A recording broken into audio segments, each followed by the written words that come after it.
Hello, and thanks for checking out A Cheeky Conversation With and a catch-up. I think it's just a little over a year ago now that Justin Ben Lolo and I, the lead singer and band leader of Broken Love, had our first conversation. And in the last few days, they've announced a second record, Black Box, is out November the 4th. And on this day, the 21st of October, 2022, we had a catch-up conversation. He's in the van. I'm in the living room wearing... We'll get to that. Here's a conversation with Justin Ben Lolo. Thanks for being here.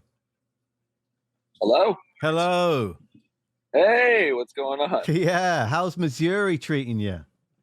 And now we're actually, where are we? Minnesota, I think, right now. Oh, right. I think we're in Minnesota. I don't know. Some Minnesotan just called me a pain in the ass because apparently that's what they call Canadians. Did you get more of a back history to that, or just looked at you, asked, and then immediately called you a pain in the ass? Well, we were at a restaurant and I asked for like a substitution on like with my eggs. But then our bass player, Nick, said last night he was with the family of the drummer for the headlining band. They're all from Minnesota. And when he said that I was Canadian, they were like, oh, he's probably a pain in the ass. So maybe it's like a Minnesota thing. Oh, okay. You know? Yeah, I don't know. It's just... I didn't know how to feel about it. Just put it that way. You were just doing your version of a James Corden. Have you heard about the James Corden shit with his omelet or something? No, I haven't heard of that. What is it? Well, it's not really. I don't really care too much for celebrity gossip, but he basically was at this very expensive restaurant in New York, complained about an omelet, was rude to the staff, and then got banned. And it's become this massive story because now everyone that's got a bad story about him wants to throw that into the mixer. It's just a very random celebrity, fill the papers with the news we need in our lives right now. This is the drama we need to be concerned with. Yeah. You got something on your mind? What's wrong? I don't. No, I was just gonna say. I was like, what are you wearing? What is this? Yeah, let me take a step back and let's see if you can fucking guess what arrived in the mail. Right when you said you were going to be a bit delayed, and I was like, perfect. I'll put this on. Right, Halloween's coming up, right? Are you? Is that like a grape? What is that? Like an eggplant? It's meant to be. I don't know. So I stack produce at a like grocery store in order to shrewdly build what was at radio, right? So that's the monetary income to then make sure this baby grows at a sensible and realistic pace without the pressure of monetary and monetization. This is meant to be a purple grapes costume. Oh, it is a grape costume. And that was very generous of you, because what it looks like right now is like a selection of sad raisins, like an old man's scrotum that's been tied up for too long in some bad Y fronts that he grew out of 15 years ago. Like it's missing half of... It was meant to come with balloons to pump up into these grapes. It was meant to come with some sort of purple hat and some sort of purple pants, trousers. So I just look like a weird, saggy grape dude. Yeah, the green. I thought it could maybe like a blackberry. I don't know. Maybe it's a blackberry too. Yeah, it's anyway. Happy Halloween. You got any ideas for costumes, or are you going to do any? Happy Halloween. Well, we're playing a show in Denver, I think on October 30th. We're thinking of doing like a Led Zeppelin set or something. Like we might all dress up like Zeppelin and do a couple songs from like Zeppelin 2 or something. That'd be sweet. We haven't really worked it out. Like we just talked about it tentatively, but I think we might do it. I don't know. I mean, we could definitely do it at any point because we know that record so well. So I feel like it'd be pretty easy to do. We just haven't actually rehearsed it at all. So we'll see what happens. But you've had that before. Haven't you had that on a tour we were talking about last time when all of a sudden you needed to fill an hour gap? So you just went with the fly. You went on it on the fly. Yeah. I mean, we've done stuff like that. I mean, we've actually played a Led Zeppelin song before in a situation. Let's try it. We've never done it before, so we'll see what happens. I'm not too worried about it. Maybe we'll check something. Yeah, we're going through a glitchy phase of the conversation with the phone signal, but that's all right. We'll push through it. But the thing with Halloween is, have you ever been, how prepared are you for Halloween? Like for me, I like the fact that I can just buy this costume and I'm done. But then obviously half of it doesn't show up, so I look like an idiot. But I don't mind looking like an idiot. But how much preparation do you put into this stuff? None at all, I would say. I don't think I'm not really much of a Halloween guy. So And to be honest, I think the past few Halloweens have been kind of weirdly timed. You know, that I haven't really done anything for Halloween in a couple of years. So I don't know. I kind of do my costume and all that shit. I figure out like the day of or the night before. I don't really put any thought into it. Yeah, that's pretty much me as well. Like Yeah. only because the internet served me up this was I okay, Right. algorithms, you're doing your thing. You sensed that I work in a store that sells fruit and veg. You suggested this Halloween store with this. Yeah, that was an easy slam dunk. Like for me to wear this at work is going to be hilarious when I've got all the balloons in it and bumping around customers and oh, sorry, please respect my grapes. Please don't touch my grapes like that. Please mind my grapes. It's going to be great. There you go. That's good. Nay, Very punny. it's going to Very be yeah, grape. I should have said it's going to be grape, but let's go. Oh, there you there go. we go. So what's it been like, you know, on the road with Dead Poet Society, and just since we've last spoken, it just seems like it's just everything is just moving delightfully. The growth seems to be really organically exciting. And how are you feeling in getting to know these bandmates that must become more of brothers and friends at this point now that you've been on the road for so long? Yeah, it's been great. I mean, we have had like a previous Dead Poet. Like we played a show or two with them before this tour, and we're also label mates as Yeah, well. Spinefire. Um, and we're also like actually genuinely big fans of them. So it's cool because I mean, now that we've been out for a while, like we just organized, we're gonna stay at the same hotel tonight because we have a day off. Like we've definitely been hanging a lot. It's been a very deep hang. And what's really nice is that there's no crew on this tour. So it's just the two bands. There's no like tour managers or, you know, drivers or merch people. It's just like our bands together, just on the road, fucking, you know, wheeling and dealing, rocking and rolling, just serving the people up, you know, tasty riffs night after night. Um, it's been a lot of fun.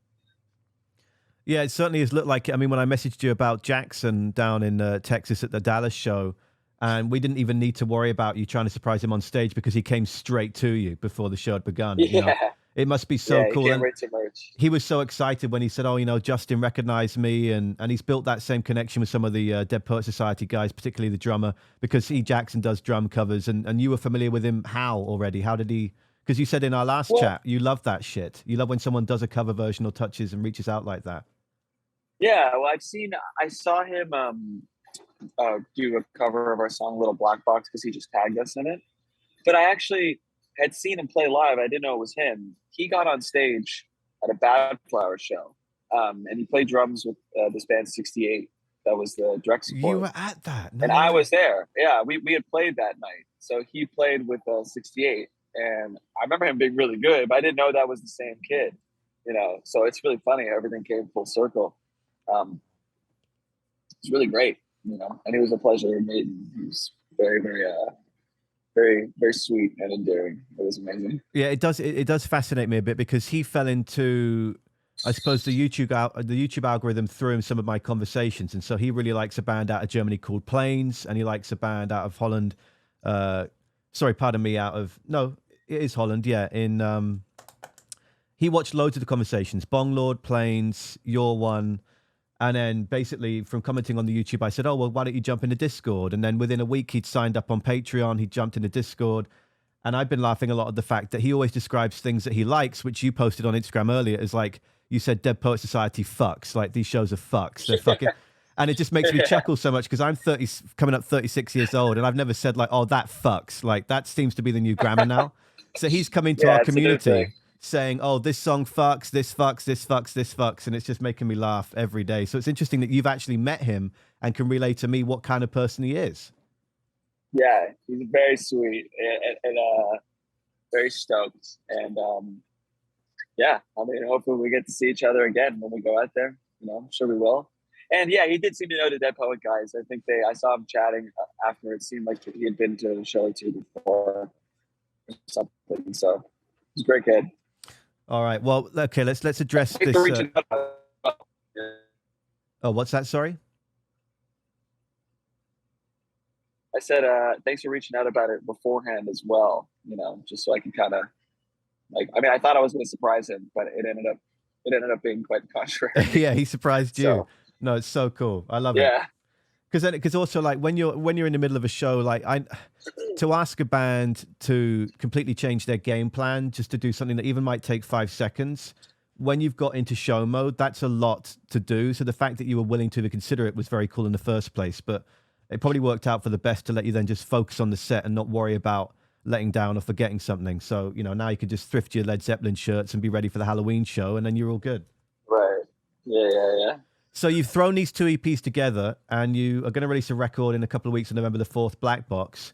When Little Black Box first came out, I was trying to wrap my head around your angle. But with Black Box, the album title, now I'm thinking, okay, are you alluding to algorithms and brains and data and secret cells of data, or revealing that and opening up? What's your angle with that title? Because it is a very love-infused record. It's a very, I'm Justin, this is my story, here's some of the situations I've got in, here's some of the situations I might get into in Fancy World. And how does that represent the whole record now that you throw everything together? Well, the black box, like what we took it from, quite literally, is it's a flight recorder. It's like an airplane flight recorder. Okay. They didn't call it a black box, but it's orange. But I love the concept of that. When we were talking about songs, and when we written the song Little Black Box, the idea of sort of digging through the wreckage of something and then finding the recorder and going back and seeing what went wrong. Sort of, I like the kind of reassess the situation, see what will be better, and that was like the whole record. Oh, sorry. If you can hear me, Justin, I'm going to need you to repeat the last. I don't know if you can hear me. The last 15 seconds or so, it got a bit too glitchy. Where did you lose me? Once you'd said the airplane, Black Box, you like the fact that you're diving back into this discovery of, and then it started to chop a bit. Yeah. Okay. So, yeah, I guess I really enjoyed the idea, or I like entertaining the thought of, going through the wreckage and then looking for the recorder or the source of the thing that went wrong, and then going back and reassessing the situation and how to improve it next time. And yeah, like I was saying, like thematically, that's sort of a big theme across this record. It's definitely a next step, or like an evolution from the first record. I feel like the first record was more angsty and more like, I don't know what I'm going to do with my life. I'm just kind of figuring this out. And this record is more like, well, this is who I am, and this is who I've become, and this is how I've learned from everything before. And we're going to keep looking forward with a positive mindset. And a lot of the songs are about, just personal growth and overcoming like oneself. I guess that's kind of a big thing that I like to sort of portray, and I guess in the lyrics and all that kind of stuff. But I like the idea of Black Box. I don't know, it just seems kind of cool. It's just a metaphor for, I guess, my life and the band and everything we've been through at this point. With Animal, what is it that you can't shake in Animal? So these 3 new songs, Animal, Bad Blood, and Spell, I want to dive into a little bit, but what can't you shake? What are you trying to get rid of? Well, I mean, I guess it's sort of like this, to be fair, okay, I guess the song was written quite a while ago. I think I'd written that as soon as the pandemic hit. I think it was the first song I'd actually written, since everything was shut down. And it was sort of this like sense of dread, this sense of like, I'm just going to fuck everything up. And I can't really get over that, or at the time I couldn't get over it because I felt very self-destructive at the beginning of the whole shit. And that was sort of the vibe of that one. I guess that song, but again, I guess in the chorus, it's sort of uplifting in a way, It's like there's a little bit of a spin in the lyric for that one. But on the flip side, I would say that's one of the most melodramatic songs I've probably written, content-wise. And it probably had a lot to do with the situation I was in at the time. And, I seem to care less also nowadays about like the meaning behind every word. Now I'm just like, oh, that sounds cool. Let's just put it down, But there's definitely a bit of a melodrama and angst in that tune for sure. Do you think that mindset just speaks to the confidence that you've built now that you've got more experience under your belt from recording and everything that it takes to be an artist and musician and get around and the socializing and the touring, and it's just the growth is just you can't put a figure on it until you live and experience it. Is it from a confidence standpoint then, do you think? Yeah, that's a great question also. Yeah, I think for sure. I mean, I think at this point, um, yeah, just growing and I guess meeting more people and getting in these bigger social environments and having to do this thing in this band and having to be like a front man, whatever that means. You know, I think a lot of that has impacted, you know, the way the way I look at, I guess, the whole thing, how I perceive it, how I think other people's perceive me now. I guess that's changed, and I really just don't care as much anymore. And I think a lot of just growing up. You know, I mean, I'm 25 now, and when I made the first record, I was like 18, and that's a lot of time that goes by. You know, I left my teens, and now I'm like an actual adult, or whatever the fuck that means.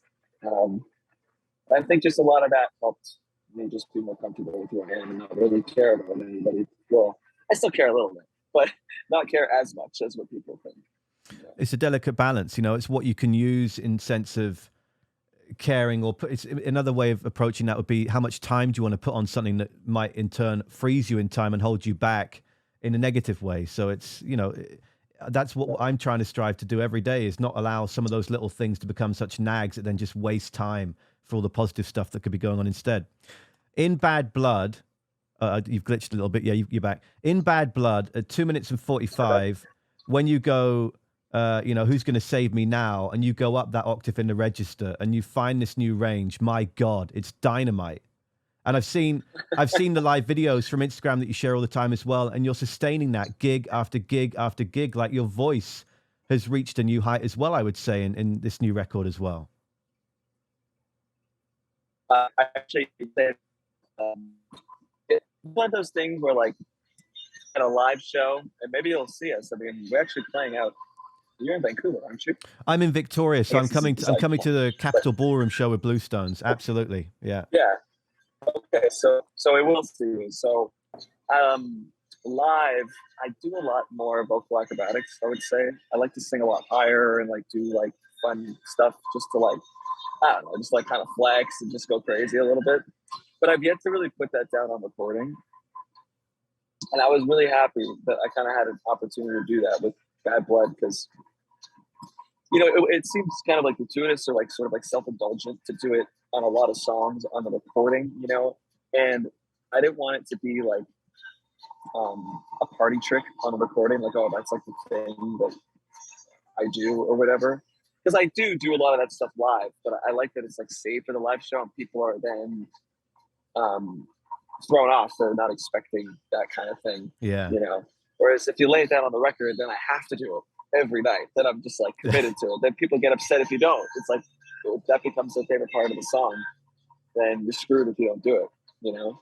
But I'm glad that you said that, because I feel a very similar way about that particular moment in that song too. I'm really happy I got to do that, because I've been trying for years to find a moment in a song where it's just right and it's not going to be like, you know, too corny or too 80s or whatever. You know, it's like the classic things people say when you you know, sing really high or whatever. No, it's sweet. I really like that perspective on it too, which is, you know, leave them wanting more. And then when they come to that live show, they get that bonus that they didn't know was coming, unless they've, you know, been to multiple shows.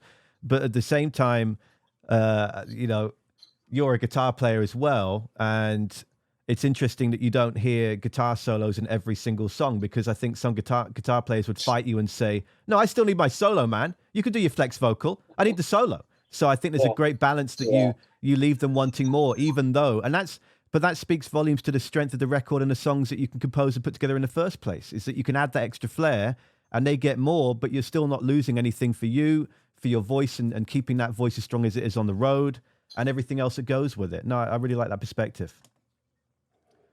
Yeah, I mean, I definitely, in live show is so much different for us too. Like you'll know, like when you see us, like we definitely shred a lot more, you know, live. We get a little bit more, I don't know how to say it. Like, I guess musically, like masturbatory almost, you know, like we like to really play, you know, there's drum solos and there's like a bass solo now and there's like more crazy high notes. We like to go full out, but I love that idea. Just come to the show and then people are like, holy shit, I didn't know they could do this. Yeah. You know, they come to the show and they realize there's like everybody in my band is like a virtuoso. Well, that's great. I mean, you really have built an incredible band, man. That's a world-class band you've got around you. And you're also you're only at the start of your journeys. Like, that's what's so exciting to me is imagine where you'll be when you're 35, even though you might not want to think about that right now. With all that, is that in the family tree? Shit. But yeah, shit. But that's what's so exciting is you add all that growth up that you don't know is coming yet, and it's just going to become more and more powerful, and the family and the friendship between the four of you is only going to grow more and more and more, hopefully. But hopefully, yeah. with Spell, I wrote down on my notes here, is that a set closer? Because that last note with when you're saying long, the last lyric is 14 seconds. The sustain is 14 seconds. It's pretty crazy. I'm not gonna lie. Like I definitely like almost like blew a gasket like singing that in the recording studio. We have not played that live actually, and it's one of my favorite songs, and it's one of my band's favorite songs. But I'm actually a little intimidated by the vocal in that song, and I'm kind of scared to try it. I'm sure we will at some point, but I wouldn't count on us playing it when you see us. Okay, no, I was about to say maybe Capitol Ballroom, but maybe not. Yeah, we haven't had time to rehearse it, and truth be told, I've been having a little bit of vocal problems on this tour, but it's been fine. I don't want to go crazy and destroy myself. It is a very tough song. One day, somebody said that too. Somebody on our team, like not, I guess like a fan, like somebody that works with us, was like, man, you got to play Spell. Like that's just like, that's the song, you know. And I love that song. I just have to work up the balls to actually practice it and get it together. We essentially just like learn the songs that were out. When, you know, to do on the tour. We haven't played any unreleased stuff on this tour yet. I guess there's only a couple more songs coming out that are unreleased, but this tour with Dead Poet ends on the day I think the record comes out. And then we have no time to like learn it because we have to go from, I think it's San Diego to Kingston, Ontario in like 3 days, which is going to be a hell of a drive, you know? So that's my half-witted answer as why we're not going to play Spell. No, well, you've got to do what's right. You've got to protect the longevity of Broken Love and yourself, and that's great. Drink all the water, mix it with the honey, and you'll be fine, you know. But to an extent. But yeah, then that Victoria show is the penultimate show before the end of the tour. Yeah, that'll November be the last show. Yeah. We can hear the funky chops of Chili's again. The Chili's again. The other thing I wanted to ask is... I'll tell him to turn it down again. Oh, God. Kyle, you got to turn it down. Is it faded forward? Sorry, Kyle. Okay. No, it's okay. He's going to give me shit when he meets me. I'm on my AirPods anyways. He can't hear you, but I'll tell him sorry for you. Yeah, sorry, man. With the 2 EPs and combining into a record...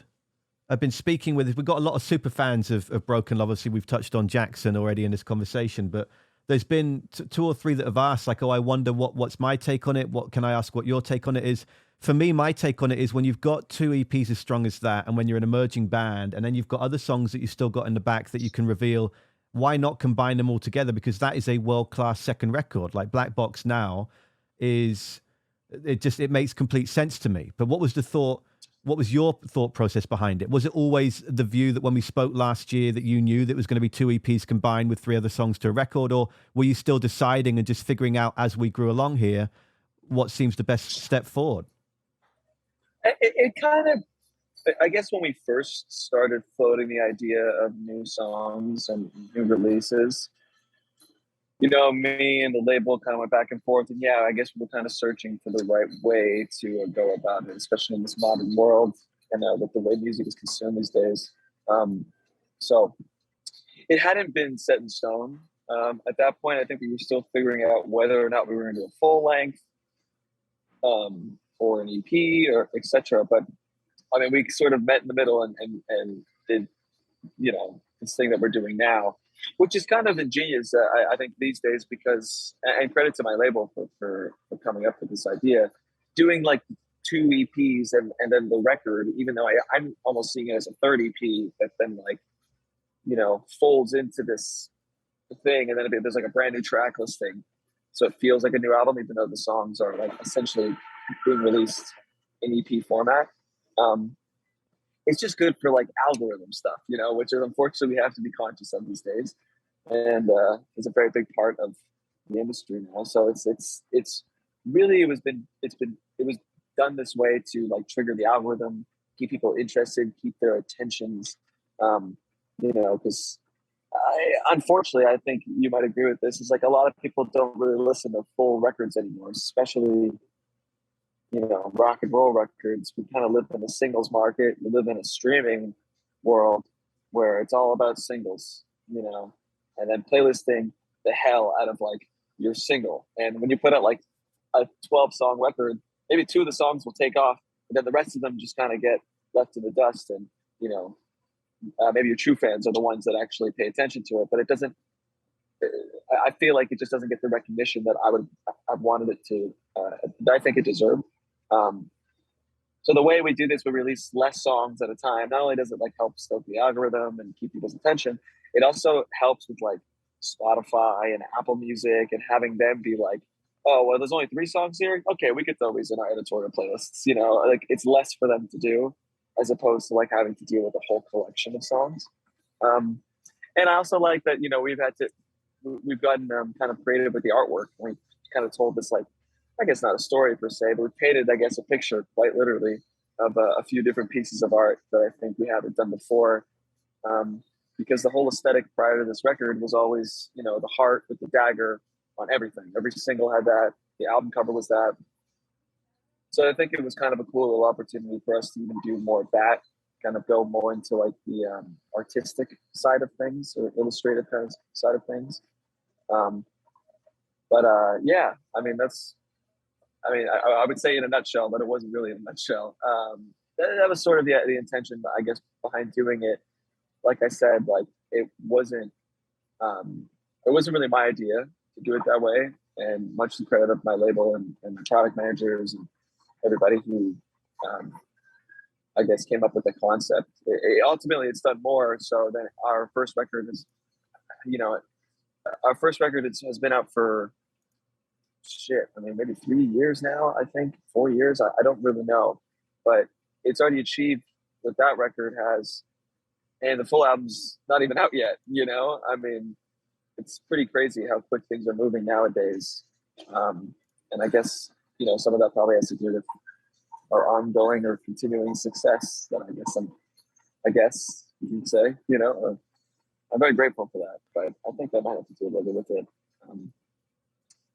Yeah, I don't really know where I'm going with this. I'm just kind of talking your ear off at this point. No, it's great. No, it's fine. That's the way. For me, it is a very shrewd move by the management team and the label, because it is the best way to serve trying to actually obtain growth for an artist in 2022. There was some sort of flick that switched 7-8 years ago where Spotify would start to just group singles of artists released across 2 or 3 months and call them an EP, when the artist would be like, well, that's not an EP, these are singles. And it's sort of just slowly become, I want to know who it is that decided that was what needed to happen. Because there's lots of artists on Spotify when you dive into their stuff, or Apple, and it's all of a sudden been grouped into this EP that isn't actually officially released as an EP. And when you look at the statistics, yes, I mean, your average plays on the first record were 30 to 50,000. Now, with these new singles and the last 2 EPs, everything is at least 1 million. I mean, that's a very big differential. So that's testament to the slow rollout, to the way that the industry is now, to the way that minds and consumers are right now. And you're still going to get those Jacksons who want the whole album and who want more from you and who want even more and more and more on the album. We want 15 songs extra on this, not just 3. But that's great, because that's only going to strengthen, like in radio, the big thing I always got told when I was in commercial radio was, well, we've got P1s, and your P1 are your listeners that come back all the way through every day, morning through to drive time show. They've been with you for 8-9 hours through their shift. They don't care about the repetition. They're there because they love the station, they love the presenters, they love the feel overall. They want to know what's going on in the community. That's your P1 that you try and advertise to. But then you've got your P2s that maybe come in for an hour or two a day. They're still as passionate about you. They'll still shout out and they'll still say, oh, I got to go and check the zone tent at the festival, whatever it might be. But then you've got your other average listeners that come and go. And so when you're looking at those as a Broken Love fan standpoint, well, you're going to have those that want and will be at as many shows as possible and will want new music all the time. But it's trying to serve all of those. And I think the way that you've gone about the releasing has done that very well. And I think it will add an extra pop to these 3 new songs in Animal, Bad Blood, and Spell that appear on November 4th, just a couple of weeks from now. And so I think it's I think this wouldn't have happened 20 years ago because we didn't have this technology or this way of thinking 20 years ago. But I think right now it makes the most sense because it puts respect on the art that you've made. And that's the key here, respecting and releasing the art properly the best you can. That's the best way to put it, I think. I mean, it gives everything a fighting chance, really. I mean, because that was always my concern. When I put out songs that people don't care to listen to or don't have the time to just comb through. So you're right. I mean, I guess putting it out this way, keeping it short, keeping it concise, really lets everything have a life of its own. You know, so that's a brilliant way of putting it. All right, 2 more things. Number 1, do you have a trailer? There's a severe lack of gear behind you. It must be in a trailer, isn't it? Yeah, I don't know if you could see there it. Did you see the U-Haul? Did you see that? Yeah, there we go. Yeah, we have a trailer. We made the expansion on the last tour, and it is just so much nicer. I mean, let me see if I can show you real quick. Like, everybody has their own row. Yeah. You know? Not their own row. So we can all lie down and stuff now. It's so much better. Yeah, big difference. And then the other thing is, was it you tweeting yesterday, or who was tweeting trying to figure out Worcestershire sauce? I don't understand. That was you? It was me. It's always me, by the way. I'm always the one tweeting. It is you? All right, because you just suddenly about 3-4 months ago, it just seemed like you got given one of those books from a thrift store that had all like how to build your Twitter and just like throwing out all these questions and all these statements and these. So I've been chuckling along for months. Well, thanks, man. I think I've been getting better at it. It's something I'm really working at. I don't know why.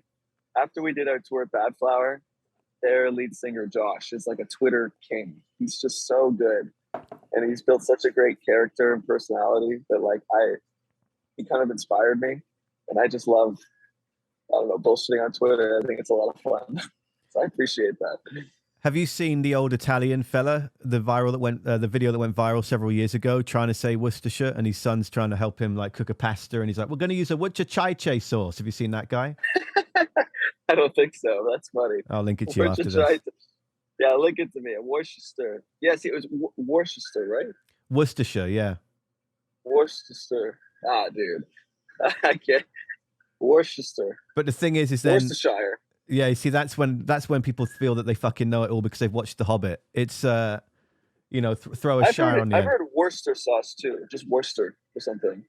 Yeah, that's the difficult thing is there is no real right answer because in every county, which is like a mini province in England, there is a different accent. And so some will say shire and some will say sure, shire, sure. And so it's just one of those hilarious things. You could do it for anything. You could do it for where I'm from, which is Wiltshire. You could go Wiltshire, sure. Well, I guess it's not got the Worcestershire in it, but yeah, Wiltshire, Gloucester, Somerset. I mean, they're all in around the same area there in the southwest. So yeah, were you watching something or eating something or just literally flicking through your how to build a Twitter audience and you had to ask that question? It was number 3. I definitely was like, how can I do something? I haven't tweeted in a while. Let me see if I can come up with something witty. Because I feel like, and he doesn't know this, but I'm in a secret competition with Josh from Bad Flower. He doesn't know that because he has more important things to do. But I'm always like sizing myself up and like, how do I beat him?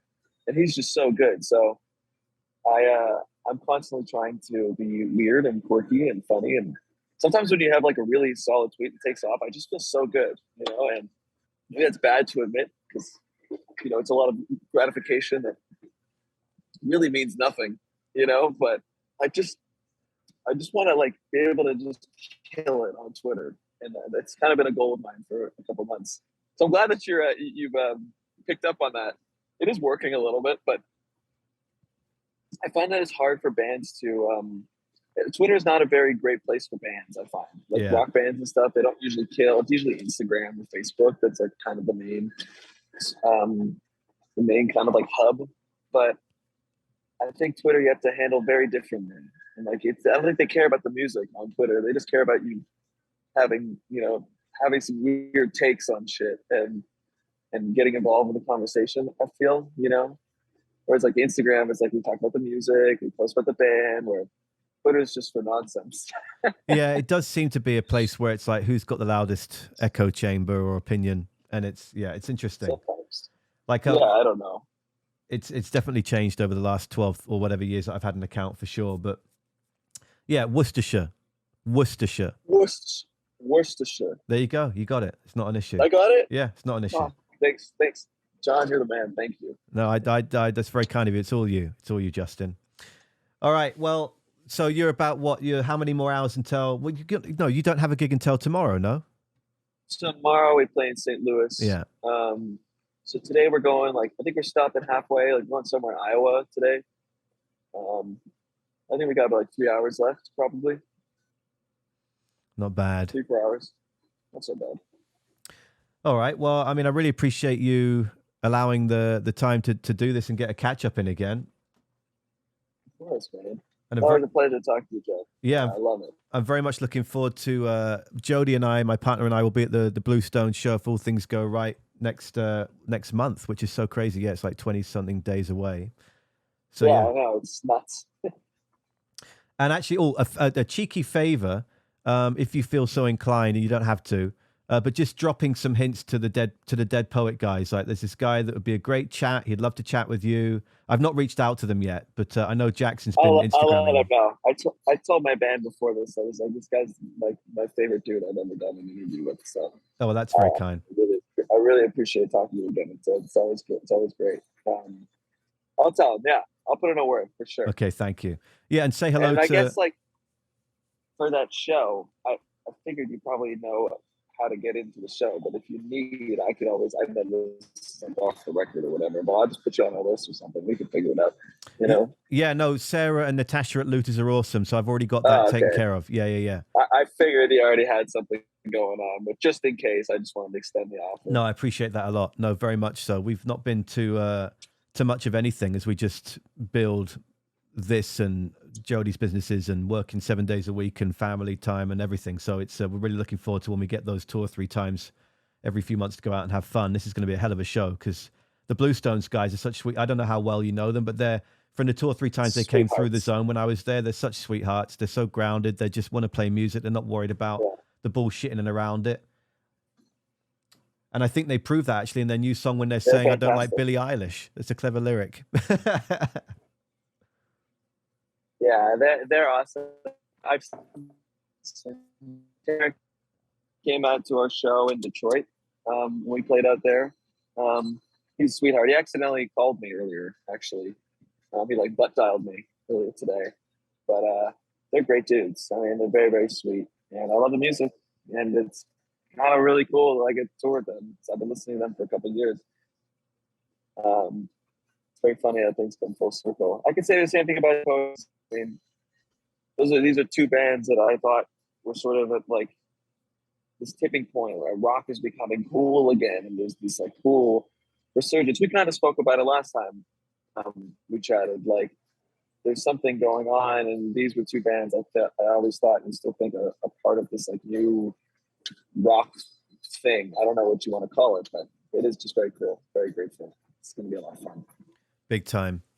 All right. Say hello to Kyle and Nick and Russell. Enjoy your separate bunks. And I'll text you that link actually before I forget straight away to the Italian Worcestershire guys. So you can laugh. It's so funny. It goes on and on and on in a great way. All right, mate. Have a great rest of your day. I will see you soon. All right. Thanks, John. Bye. Bye.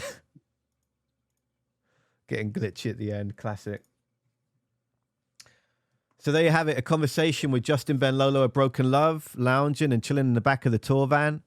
And I can't wait for that record. I mean, as we discussed, though, the 8 of the 11 songs are already out there. But with Animal, Bad Blood, and Spell, they complement and they add so much more to the record. And it's just going to be, I think, hopefully, a record that really elevates them even much more further into being worldwide recognized as a world-class flipping rock band out of Canada. All right. Whatever you do in the rest of your day, and as always, please look after yourself. I hope there's some fun and smiles involved in the rest of your day as well, because we've got to cherish that positive. You wanted one more look at this? Thank you. Until next time. Cheerio.